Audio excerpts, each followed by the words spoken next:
मोरो खबर शामिल कजी थी मोरो सिंध मां जितां सिंधी अल्ताफ़ सूमरो की रिपोर्ट मुताबिक दावत इस्लामी की तंजीमी FGRF जे तरफ़ां शजरकारी मुहिम शुरू करे छॾी जंहिंजो बाक़ायदा आगाज़ मुहिम असिस्टेंट कमिश्नर नौशरो अफरोज़ अली शान मलिक ऐं म्यूनसिपल कमेटी नौशरो अफरोज़ जे चेयरमैन डॉक्टर काशिफ मुस्तफ़ा मामण कयो।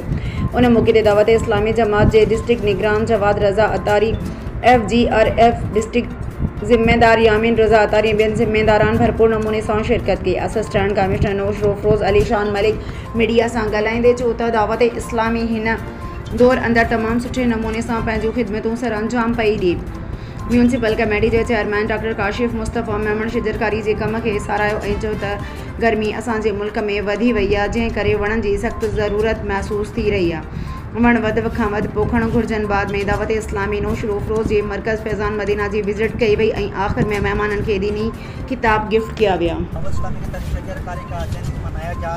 इंशाल्लाह पूरा अगस्त हम शजरकारी करेंगे, तो आज से हमारी शुरुआत है। तकरीबन 20 पौधे इंशाल्लाह आज यहाँ पर पब्लिक पार्क में लगे इंशाल्लाह ताला के साथ मिलकर लगाएंगे।